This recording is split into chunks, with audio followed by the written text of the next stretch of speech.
politics to the world of business. This is Balance of Power with David Weston.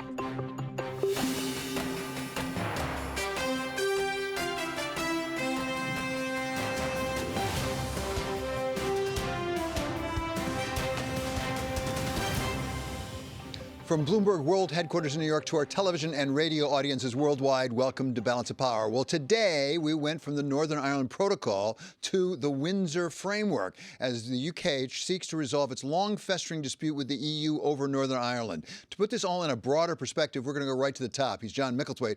He's Bloomberg Editor-in-Chief. John, thank you so much for spending time with us. Give us some perspective on this, because I say this has been pending for some time. How could they get resolved now? What changed? Well, I think there's two things going on. There's a kind of mini psychodrama that involves some predictable characters, the Northern Ireland Unionists, the Brexit fringe of it might be the Brexit heartland of the Conservative Party. But for Sunak, that is the immediate thing. He's got this deal. Can he get it past those particular groups of people? But the longer term prize is whether he can get anything bigger out of the European Union. This is the Northern Ireland issue has been something that has sort of dogged Brexit ever since it happened, because there was a sort of fudge agreed, or Boris Johnson agreed something which he then claimed he didn't really agree to. And since then we've been stuck in this thing where people do not want a border, or especially the Northern Irish do not want a border down the Irish Sea that divides the mainland of Britain from Ireland. On the other hand, it's obvious that the Irish economy and indeed the Good Friday Agreement need a kind of fairly open border between Northern Ireland and Ireland. So, John, as far as you can tell from what we know about this new framework, have they achieved that? Have they taken that border out of the Irish Sea, as you say, without subjecting Northern Ireland to all the rules and regulations of the EU? They're saying that, and I suspect there'll be a reasonable number of people who will go along with that. I think what seems to have happened is the Europeans have agreed to a bit of a fudge just to keep the whole thing moving, and because it matters for more reasons other than that kind of immediate small psychodrama about getting Northern Ireland governed again, because government there has been held up in protest about this sort of stumbling block. The longer term thing is the fact that Britain in the end needs a sort of better relationship with Europe. And if you're Rishi Sunak, you think maybe this is the beginning, the opening of that door. Yes, Ursula von der Leyen coming today was important, but in a strange way, if he gets a deal with Macron, President Macron, who's coming, I think, in another 2 weeks, if he gets a deal about the number of immigrants coming across the British Channel, that would be really useful. If he gets any kind of deal involving services or any of the different areas where Britain and the European Union are coming apart at the moment, that would be worth even more. It's quite interesting. I just saw a sort of ally of Boris Johnson's who's saying, why on earth concentrate on Northern Ireland, given the fact that all the red wall seats, those are the ones that Boris Johnson won, all they really care about is immigration and things like that. Well, the Sunak answer to that is, part one, this was the right thing to do. I'm a problem solver. We need to clear this up. And part two, well, if we clear this up, we can begin to have a relationship with the European Union, which could involve some sort of changes in terms of the illegal immigrants coming across, but also more broadly, economic change throughout the whole thing. Northern Ireland is only 2% of Britain's GDP. We have an excellent piece on Bloomberg Economics about it. It's only 2% of GDP. Most people put the rough cost of Brexit around 4% of GDP. Those are the sort of numbers that people are dealing with. But sometimes you have to get rid of those pesky little problems along the way. But as you say, John, in order to move forward to that bright new future, he's got to get this deal done. Does he, to put it in a crass way we would in the United States, does he have the votes, particularly among the hard-line Brexiteers as well as the Unionists up in Northern Ireland? Well, the Unionists are keeping stum, which they tend to do, and then they come out protesting wildly. But in this case, this might be about as good as they're going to get. They're also aware of the fact that if they don't get a deal through with Sunak, then the next Prime Minister probably be Keir Starmer, who might be even more sympathetic to the European side than they might see Sunak as being. In terms of the kind of diehards amongst the Brexiteers, one or two of them have come out making some warm noises, whilst others have sat back, sort of holding their breath. I mean, I think they might follow the line that my friend was talking about, that, you know, why concentrate on this? There are other things to look at. But I think, at the moment, the odds look relatively good. But, you know, really it's the same thing as in American politics. If you were dealing with the extreme right wing of the Republican Party, or for that matter, the extreme left wing of the Democratic Party, you would be stuck in a similar thing of thinking, would AOC go with this or not, or with a group of Republican Congress people? You really don't know, because anything could affect their mood. John, thank you so much for spending time with us today. Really appreciate this. John Micklethwait, he's Bloomberg editor-in-chief. And now we go toward what appears to be resolving a conflict in the UK to a conflict that is far from resolved. That is Ukraine, of course. And to bring us up to speed on where we are in Ukraine, we welcome John Kirby. He's coordinator for strategic communications at the National Security Council. He's also a retired Rear Admiral of the U.S. Navy. So, Admiral, thank you so much for being with us. I'll ask the question you've been asked throughout the weekend. It's about fixed-wing aircraft. And the president over the weekend said specifically, it's not time to provide fixed-wing aircraft. Maybe it will be, maybe it will not. But let me ask you this question. Is it possible we're repeating a mistake we made at the beginning of this war, which is we anticipated that the Ukrainians could not actually really win traditional warfare? We were preparing them for a guerrilla warfare. And in fact, they did better. Is it possible we're repeating that mistake? I actually don't know that I would subscribe to that theory that we made some sort of mistake with respect to the kind of warfare that we knew they were going to be fighting. We have evolved the capabilities throughout this war as the war itself has evolved. In the first few days, when everybody thought that Kyiv was going to fall, and 3 or 4 days, Stinger air defense systems and Javelin anti-tank missiles were the prime thing that the Ukrainians felt that they needed, and they worked. They helped turn those armored columns of Russians around, and it helped prevent them from taking those 2 important airports outside of Kyiv. And then as the war changed over into the spring, it became artillery, long-range fires, and the HIMARS. Then air defense really became to the fore when Mr. Putin decided to launch a bunch of Iranian drones and cruise missiles at civilian infrastructure. And now both armies are looking ahead to the spring when the weather will get better. And one of the things that the Ukrainians observe that they really need is better combined arms maneuver skills. This is ability for armor, artillery, infantry to all work together in open terrain to both defend that terrain, but also to capture more of it. And so we're taking battalions outside Ukraine. We're giving them that training. We're giving them armored vehicles. We're trying to stay focused on the fight that's ahead here in the weeks and months to come. Admiral, you are a trained warrior, and I am far from that, so you would know how this works. But is there also a need for air cover as we get into the spring? And there are reports I've seen, at least, you would know far better than I, that the Russians are really about to use fixed-wing aircraft themselves. Do we need to respond to that? The big need right now in terms of the air picture is air defense. And even in just this last package that the president announced, there's more air defense capabilities, and there'll be more coming. That's what they really need now. I think it's important to remember that at no time over the course of this year, no time have the Russians ever achieved air superiority over Ukraine. Ukraine's air defenses are nimble. They are, in some cases, patchwork together, but they're doing it very, very effectively. And the Russians don't have air superiority. They don't have license to just fly over all of Ukraine. And as for fixed-wing attacks, I mean, they have been conducting fixed-wing attacks almost since the beginning of the war. But what happens is they'll fly just into Ukraine airspace, they'll launch their cruise missiles, and then they'll leave. They don't have any airfields, and they don't have the air supremacy that you would expect them to have at this point. And that's because we have focused so much on air defense capabilities. Another subject discussed much over the weekend was China and any possible future role of China. Actually, we heard from the National Security Advisor, Jake Sullivan, on that subject on CNN. This is what he said. When China talks rhetorically about the war in Ukraine, they tie themselves into knots because they know that going all in with Russia in this war in Ukraine would alienate a substantial number of countries that they are working hard to maintain good relations with. Beijing will have to make its own decisions about how it proceeds, whether it provides military assistance. But if it goes down that road, it will come at real cost to China. Admiral, it strikes me in listening to that, all in is one thing, but aren't there things China could do that's short of all in, but still would help Russia substantially with lethal support as a practical matter? And if they do that, if they do it incrementally and sort of under the radar, as it were, can we tell?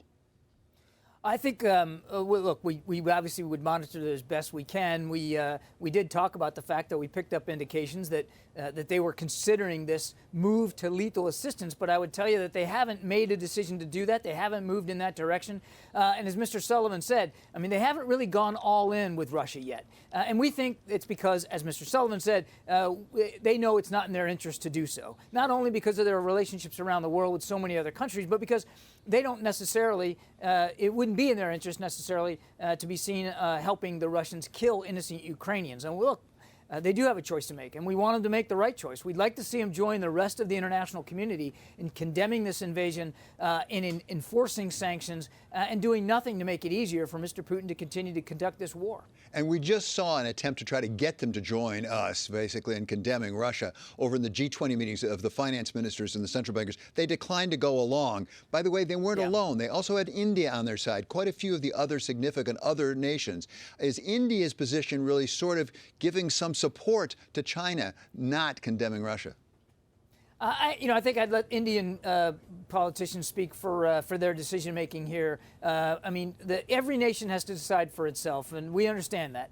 That's one of the things that's at stake here is Ukrainian sovereignty. We don't think that this is a time for any nation to do anything to give Russia comfort, to give Russia aid or assistance. We've not seen the Indians move in that direction either.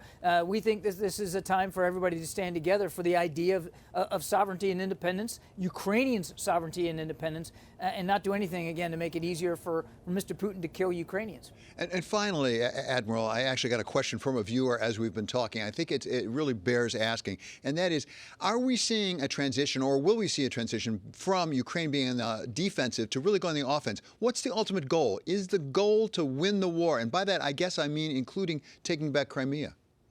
We do want Ukraine to win, and we think the Ukrainians can win, of course. But it's going to be up to them to determine what victory looks like. And if and when they're ready to go to the negotiating table, it's going to be up to them to determine, and Mr. Zelensky particularly, what he's willing to negotiate for, what circumstances that he would be willing to discuss with Mr. Putin. Sadly, we're just not there right now. Mr. Putin has shown no effort or desire to negotiate in good faith. And as for your first question about offense-defense, I mean, again, if you go back and look at now, sadly, a year of warfare, the Ukrainians have been on the offense and on the defense, sometimes in the same day, sometimes in the same area of operations. They have taken back, since the invasion of a year ago, they have taken back more than 50% of the territory that the Russians tried to take from them. They've actually pushed back now 55%. I think they've won back, and they have absolutely every intention, come spring when the weather gets better, to continue to move on the offense. And what we want to do is use this time, not waste a minute of it, to make sure that they're ready for that. Okay, thank you so much, Admiral. Really appreciate it always when you come on. That's John Kirby. He's coordinator for strategic communications at the National Security Council. Coming up, President Xi says he's going to go to Moscow, and China has declined to go along with the G20 finance minister condemnation of Russia's war in Ukraine. We're going to talk with Mary Lovely of the Peterson Institute about the economic fallout. This is Balance of Power on Bloomberg Television and on radio.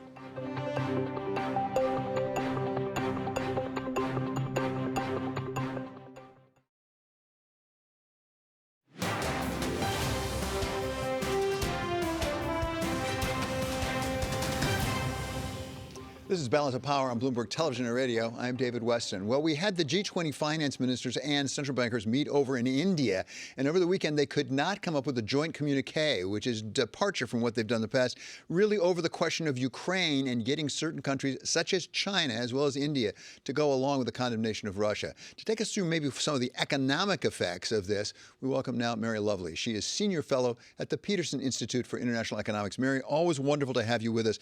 And the reason I tie it to the economy is I wonder, as we apparently see perhaps a breaking up of blocks around the world now, moving away from globalization, what effect this could have on the Chinese economy and therefore the world economy.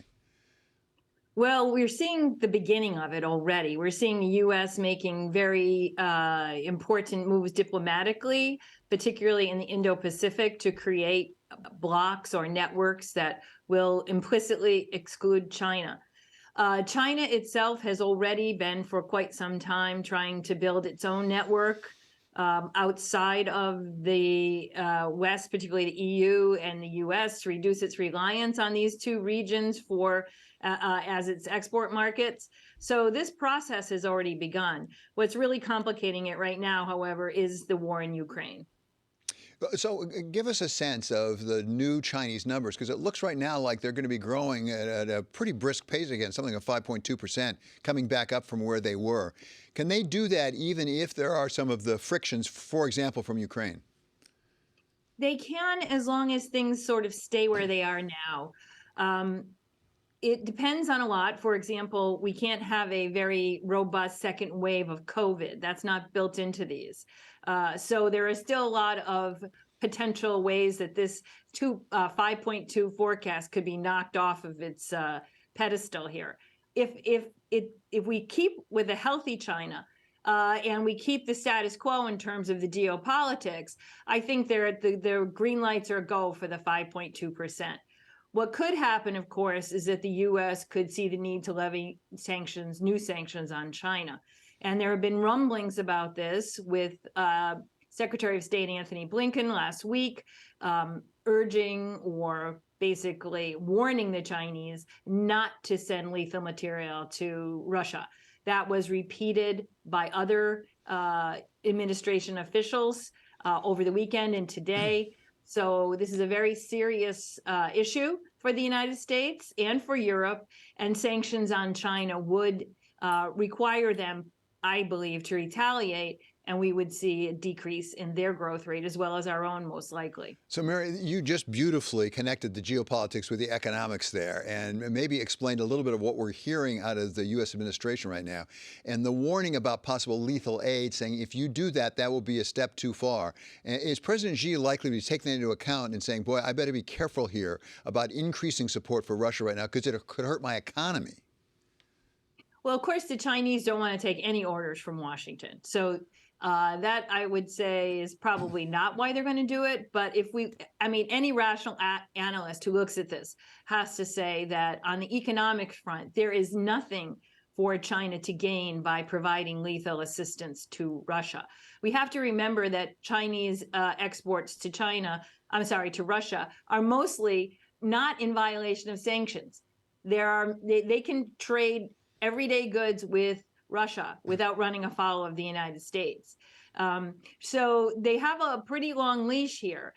There would be nothing in it for them to decide to provide lethal aid. It would not only affect their trade relationship with the United States and with the EU, it would also affect the flows of foreign investment, which they still seek to attract and which, frankly, they still need in terms of their quest for developing their high-tech sectors. Now, granted, those flows are now constrained by U.S. policy, but there's still a lot of things where China needs to move to the frontier technologically, and they want to be part of the global economy. So there's nothing in it for them. Mary, anything Chinese would do would be political. Mary, earlier you talked about a healthy China. You were talking about physically healthy in terms of COVID, but what about fiscally healthy as well? Before this all happened, there were issues about the property market, for example, about the crackdown on technology. They had some other issues, highly leveraged. Where do they stand with those? Can they really recover given where they are? And how much stimulus do they have to really give their economy? Well, unfortunately, the war in Ukraine is diverting our attention from these other longer-term issues which we have to deal with. And the Chinese have to deal with in their domestic economies. The property sector problems are still there. They're going to have to figure out over the long term how to absorb the bad debt that's been made. They have to decrease the size of the sector. It cannot stay this size given the fact that the population is no longer growing. So those are two huge problems given the size of the sector and how important it is to the economy. They have to find other drivers of growth. And they're going to turn to the government for stimulus, but also hope that the Chinese consumer awakens. They're hoping for some consumption-led growth here. That's a big question mark because Chinese citizens have been socking away the savings, seeing what has happened to their incomes and livelihood over the last couple of years. And even we've seen now local governments cutting back on their support for Chinese citizens' health insurance payments or health costs. So Chinese citizens still see a lot of risk in the future, and getting them to open up the purse strings is a difficult task. Mary, it's always such a pleasure to have you with us. Thank you for your time. That's Mary Lovely. She's Senior Fellow at the Peterson Institute. Still to come, we're going to talk with former FDA Associate Commissioner, he's Peter Pitts, about reform of our national health system. This is Balance of Power on Bloomberg Television and on radio.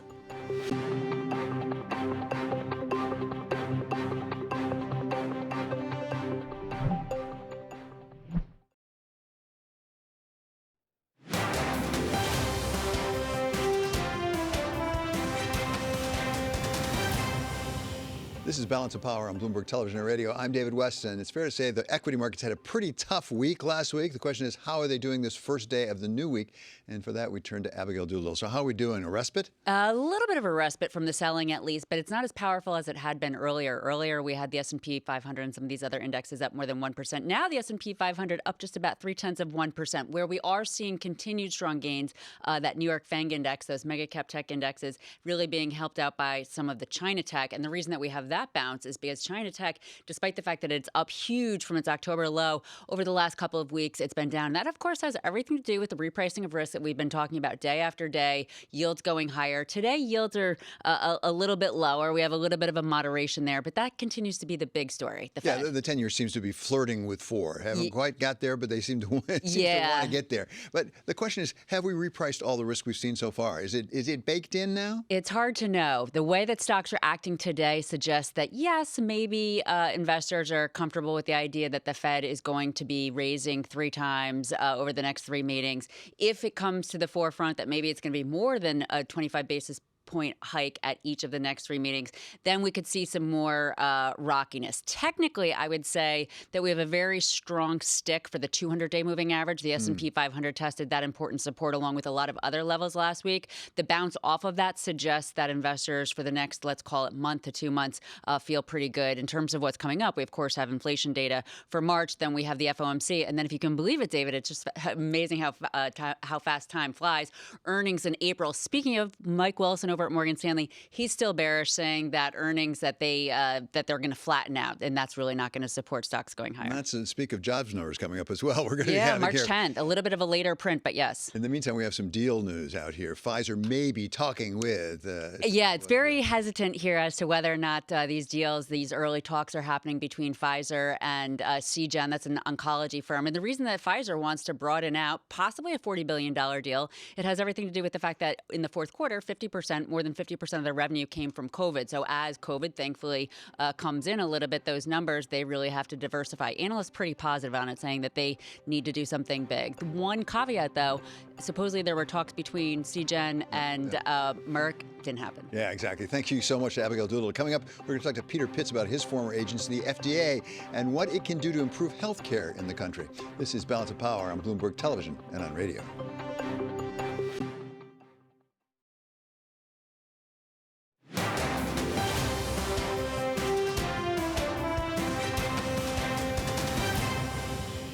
This is Balance of Power on Bloomberg Television and Radio. I'm David Weston. To keep you up to date with news from all around the world, we turn now to Lisa Mateo, who is here with the first word. Lisa. Thank you, David. Well, U.S. Treasury Secretary Janet Yellen made an unannounced trip to Ukraine. Coming off a week after President Biden's surprise visit to Kyiv, Yellen's trip is intended both to emphasize globally Washington's commitment to Ukraine and demonstrate back home why the country needs billions of dollars in non-military aid. Polls have shown rising skepticism among Americans about cost. After more than a year of post-Brexit wrangling, the UK and the European Union have reached a deal on trade in Northern Ireland. It comes after a meeting between European Commission President Ursula von der Leyen and Prime Minister Rishi Sunak. It's a major victory for Sunak, who has sought to dial down tensions with the EU since taking power in October. Political upheaval continues in Spain. The country's far-right party has filed a vote of no confidence against the left-wing government. It's an attempt to oust Prime Minister Pedro Sanchez that's unlikely to succeed. The head of the party called Sanchez's leadership, quote, the worst government in our history. The last no-confidence vote against Sanchez was defeated by a wide margin in 2020. And the head of Norfolk Southern says the railroad will start tearing up the tracks and removing contaminated soil in East Palestine, Ohio this Wednesday.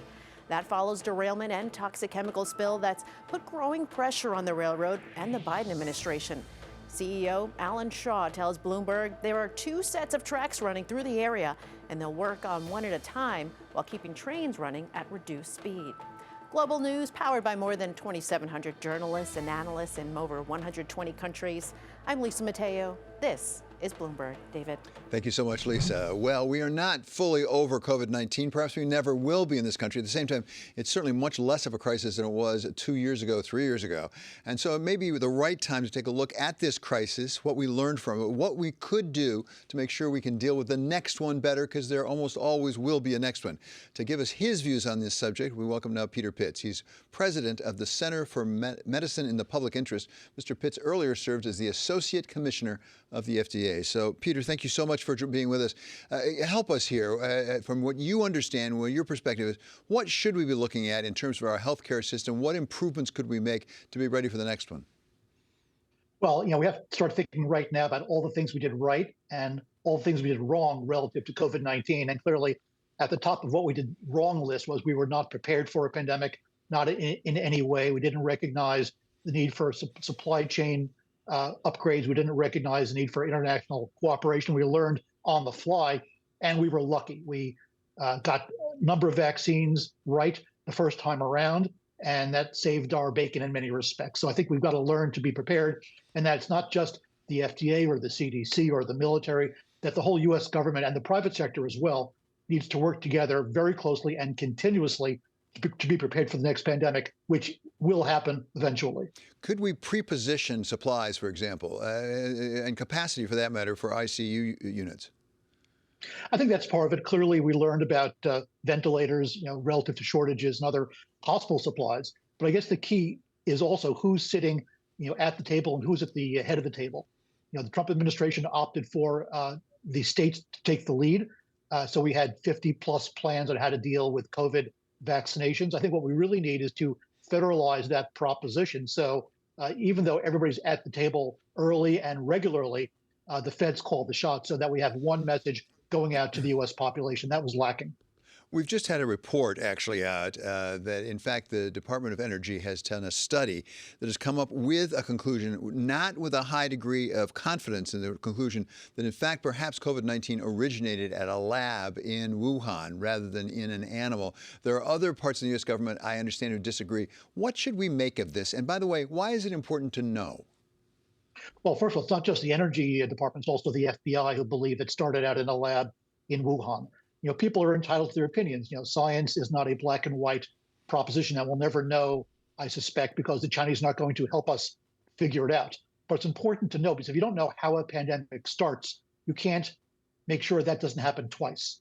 And so the U.S. government needs to sit down, figure out what happened, and recognize that they're still learning. I think one of the problems was when the whole issue of a man-made virus started circulating, Tony Fauci shot it down, saying it was a nutty conspiracy theory.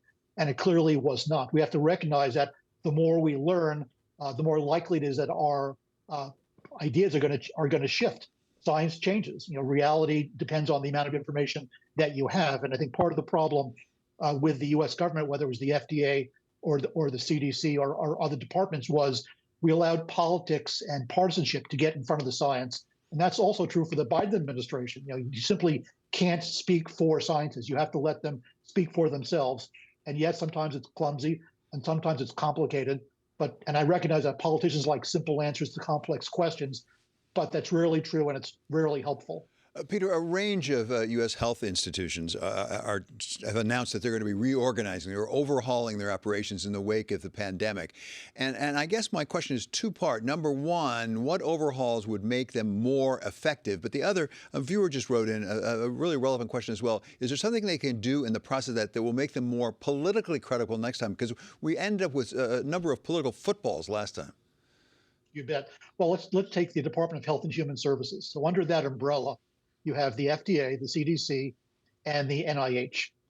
There's no one person or a panel of people that oversee those three agencies. There's no coordination. They each report to the Secretary of HHS independently, and that's just a disaster waiting to happen. And we saw that because you have three federal agencies reporting to the same secretary, coming out with different messages almost simultaneously. So I think lesson one is a streamlined bureaucracy that can take everybody's opinion under consideration, but speak with one voice. Are there things we should be doing at the FDA, your old organization, that can facilitate the faster development of pharmaceuticals? I'm not just talking about COVID now, but more generally. And for that matter, make them less expensive. We know that there have been proposals to really limit the price of pharmaceuticals. That's one approach. But other questions such as reciprocity with other countries. Well, firstly, relative to getting drugs to market quicker is to undertake, a greater reliance on 21st century regulatory science, greater use of artificial intelligence, real world evidence, a greater reliance on expedited pathways that give companies a greater weight in terms of post-marketing analysis. If drugs can be recalled if they don't work, but brought to the market earlier if they have promise for serious and life-threatening conditions. Relative to lowering prices, obviously, the more you can streamline the regulatory process, the less expensive for developers products will be, and that's a good thing. But it will also encourage greater investment in tough areas, like, for example, non-opioid pain medicines, not just serious and life-threatening diseases like cancer and other orphan diseases. But that also means that the FDA needs to be both regulator of and colleague with industry. And lots of members of the media and lots of members of Congress, including Senator Bernie Sanders, who's now sitting atop the top healthcare committee inside the Senate, don't believe that industry should have any role at all. And that's just, how he says politely, short-sighted. Okay, thank you so much. This was very helpful, Peter. It's Peter Pitts. He's president of the Center of Medicine in the Public Interest and also co-founded that organization.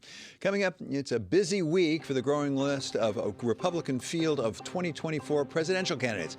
We go over it with our political panel of Jeannie Sheehan Zaino of Iona University and Rick Davis of Stone Court Capital. This is Balance of Power on Bloomberg Television and on radio.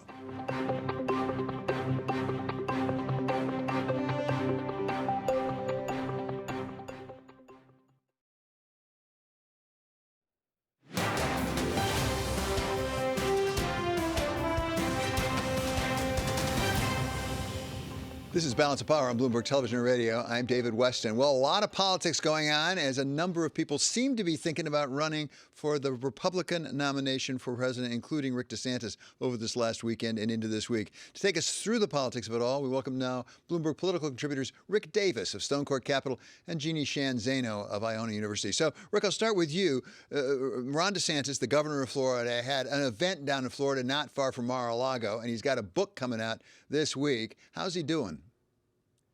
Yeah, no, we're getting into high season, as you say, David. You had a big event in just a few miles away from Mar-a-Lago. I think Ron DeSantis taunting Donald Trump a little bit with a bunch of major donors from all over the country, many of whom used to be Trump donors. And they met to talk about this woke agenda. And, of course, the book he's got coming out is going to be his sort of intellectual underpinning of that campaign. So he is following the one ABCs of presidential politics. First you get your name out there, you have a big re-election, you put a lot of money away in the bank, then you get a book out and you do a book tour, you hold policy conferences like this to attract donors, and then sometime after your legislative session's over, you announce for president. So he's got it working, and of course this isn't the only conference. Karl Rove held one with a bunch of Republican wannabes in Texas this week. And then, of course, in Washington, CPAC will start this next week. So it's going to be a lot of activity in the Republican side of the presidential primary process. Yeah. And as Rick mentioned, this is our favorite time of the year, David Weston. It is the start of all things 2024. They announced that in August in Milwaukee, Republicans will hold their primary debate. And so all the candidates, as Rick talked about, are gearing up to raise the funds, get their staffs in place, and, of course, release their book. And, of course, Ron DeSantis's book comes out tomorrow, and he's in sort of this shadow campaign, invisible campaign mode. He was in Chicago. He was in New York. He was in Philly. And now he is making this book launch, and we understand he will probably announce his candidacy after the legislative session in Florida has finished. So that'll probably be June. And in the meantime, you've got all these other Republicans vying for the Republican nomination as well, and all of them sort of trying to knock Donald Trump off his perch, because the reality is, if you look at the polls, Donald Trump remains very much in the lead, and depending on which poll you think about or you look at, Ron DeSantis either edging him out or very close second, and everyone else from, Mike Pompeo, Nikki Haley, former Vice President Mike Pence, all sort of far, far distant. So they're going to be trying to make up some ground there in the next few months as this thing tightens up. So, Rick, if Ron DeSantis is running a stealth campaign, I'm not sure what Mike Pompeo is running, or for that matter, Mike Pence or others, such as Senator Scott. When do they need to get in this race? And by the way, is there anybody who can prevail if, in fact, it's 7 or 8 candidates as opposed to 3 or 4? Yeah, first of all, 7 or 8 candidates is going to be hard to beat Donald Trump, who comes with 35% of the Republican primary vote in his pocket. So he can win a lot of primaries with 7 opponents. So that's one issue that's going to really exacerbate itself as we get closer to actually having primaries. Everyone's got a different start time. Ron DeSantis has got a lot of options. He's got $100 million in the bank. He's very popular. He's kind of like the lead dog outside of Trump. And he can take his time. Mike Pence, he's still trying to figure out what his narrative is. He wants to take credit for the administration's efforts over the 4 years that he was vice president, but he wants to distance himself from January 6th. That's an awful tough act. So he's out there right now flogging that around, trying to figure out, will it sell? And then, of course, there are many other candidates, as Jeannie mentioned, who they're out there trying to figure out, is there enough donor interest? I mean, can I actually raise enough money to make myself credible? And that's a pretty long list right now. And, of course, then you have Nikki Haley, who's already jumped in and trying to figure it all out in real time. So we're seeing this process begin. It is high time. This quarter, we'll see more candidates getting into the race. And we won't see this pot finished till probably mid-year, Q2. But the reality is we're deeply into the primary schedule now. Jeannie, I wonder whether the target these Republican hopefuls are aiming for is moving on them. There was a time when CPAC was like the required thing to do. You had to go to CPAC. Now we have several people who aren't even going to show up at CPAC. Yeah, that's right. It's really stunning. So CPAC is back in Washington, D.C., I think for the first time since 2020. So they sort of moved around a bit during the pandemic, but they are back and ready to take on Joe Biden and everything Democratic. But they're going to be missing some of the, major candidates potentially on the Republican side. Ron DeSantis is not attending CPAC, we understand, and neither is Mike Pence. So I think what we're expecting there is really an all-out brawl, maybe without not attacking each other, between Nikki Haley and Donald Trump. And I think Nikki Haley is going to be trying to introduce herself to the donors Rick was just talking about, or reintroduce herself as a candidate versus a governor or versus a UN ambassador. And she is probably going to take on Trump without taking him on directly. And I think we're going to see her make the generational argument she's been trying to make. And I can't even predict, nor would I try to see how Donald Trump reacts to any of this, but it's going to be a very interesting 4 days of CPAC. Rick, presumably there will be a Democratic nominee as well. And listening to President Biden speaking actually to David Muir at ABC News, I guess it's up to Jill Biden, the first lady, to decide, because she said he's running and he said, boy, I heard that. I'll have to go check it out. Well, first of all, it wouldn't be the first time that the first lady or the spouse doesn't make this decision. So he is actually, I think, in the majority of politicians who have the ambition to be president of the United States, or in his case, take another turn at it. So, yeah, these are family events. You cannot run if you don't have uniformity in your family around the idea of doing this, because it affects them just as much as it affects the candidate himself. So I think that's actually telling, right? I mean, how many people feel secure enough to say, I've got to be, my wife is really going to be the one who is out there telling people what I'm going to do. Now, she's got a little bit of message discipline issues, because she's out on the road telling reporters one thing while he's trying to message a different thing to the political elites in Washington. So luckily, they'll all get together and figure it out soon. But I don't think it's guaranteed that he's running, but if he doesn't, he's got to figure this out pretty quick, because he can't leave the Democratic Party in a last-minute scramble to figure out who's going to be their nominee. Even though the other thing I noted was he said, yes, it is a legitimate question about my age. He said, take a look at me. I'm vigorous enough. But he said, yeah, that's fair game. I'm not going to resist that. We're going to be back with Rick Davis of Stone Court Capital and Jeannie Shanzano of Ohio University right after the break as we turn to a Congress fresh back from recess. This is Balance of Power on Bloomberg Television and on radio.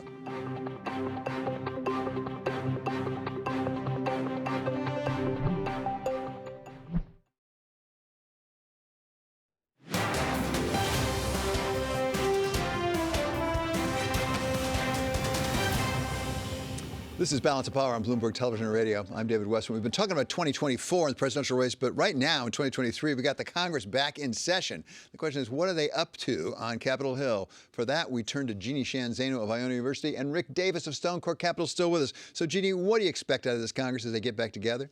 You know, I think they have a lot on their plate. One thing I'm really watching for is the evening committee, this special China special committee, investigative committee, which I think is one of the most, sort of bright spots in this Congress, the 118th, in terms of their bipartisan work and what they hope to do. And of course, with everything swirling around concerns about China on both sides of the aisle, I think it's going to be really interesting. They're going to have a primetime committee hearing. So that's one thing I'm looking forward to this week and as it moves forward. On top of that, we're going to see a lot of investigations and probably attempts at legislating, but we expect fairly minimum legislation and a lot more investigations. Well, one of the investigations I think is going to have to do with East Palestine, Ohio, which really seems to be quite a political issue that's developed, Rick. What do you expect coming out of that? You know, look, this is all part of the Congress and the Republicans' efforts to sort of highlight these woke issues.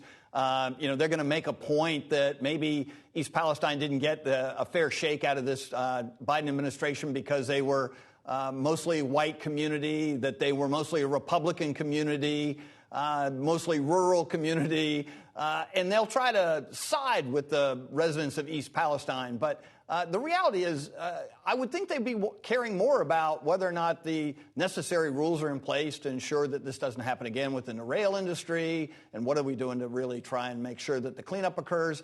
But at the end of the day, it's about politics. The House knows that they can't get anything to really stick when it comes to legislative agendas. And so they'll continue to do these kinds of things. And it will put the administration on notice that they can't ignore these kinds of opportunities and are going to have to probably step up their game, too. Jeannie, what about Ukraine when it comes to Congress specifically? Because we saw the head of the House Foreign Affairs Committee, Mr. McCall, over the weekend saying we need to be getting fixed-wing fighter craft to the Ukrainians. The President Biden isn't going far enough. I hear from some Republicans he's gone way too far. Yeah, I think we are going to hear more and more of this as we move into 2024. Rick and you were just talking about the derailment in Ohio, and what did we see all last week? The split screen. The president in Ukraine and Donald Trump and Republicans talking an awful lot about the Ohio derailment and how the president and the Biden administration has neglected the people there. And I think we're going to see more and more of that. And this is all part and parcel of what we're hearing to a certain extent on the right and to a certain extent on the far left in terms of concerns about funding Ukraine. I was reminded, and this goes back a long way, but if you recall when George H.W. Bush had 4 really good years in terms of foreign policy, he went to a NATO conference and the Democrats issued a T-shirt which said, George Bush phoned home and George Bush went to, Rome, Italy, and all I got was this lousy recession. We're going to hear a lot more of that. We're going to hear about Biden neglecting concerns of Americans and focusing more overseas, particularly Ukraine. And that has been a winning argument in the past, but it's going to create a division in the Republican Party because, as you mentioned, a lot of Republicans in Congress support funding for Ukraine at big levels and want to see Ukraine and NATO and Europe prevail in this fight. So, Rick, here at the end, let's go west. It's not going to be Arizona. We'll go past that to California and the Senate race out there because we have at least 3 Democratic candidates. Most people say Democrats certainly going to take Ms. Feinstein's seat. But now we have an old Republican name coming in? Yeah, no, you've got 3 members of the House who have already thrown their hat in the ring in California to succeed Senator Feinstein. But the tom-toms are beating hard this weekend in California because the return of Arnold Schwarzenegger may be in the works. He was branded, "I'll be back," and now he may be. It's a jungle primary in California. Everybody runs at one time. Top 2 get to go into a runoff, and there are very few people I've talked to this weekend who don't think that Arnold Schwarzenegger could easily make one of those 2 spots. Yeah, and given the fact he's only 75, he's sort of a spring chicken the way come out things are going these days. Thank you so much to Rick Davis of Stone Court Capital and Jeannie Shan Zaino of Iona University. Check out the Balance of Power newsletter on the terminal and also online. Coming up, Balance of Power continues on Bloomberg Radio, and in our second hour, we will talk with Dr. Matthew Lawrence of the University of Maryland School of Medicine about the report raising new questions over whether the coronavirus originated in a Chinese lab. This is Balance of Power on Bloomberg Television and Radio.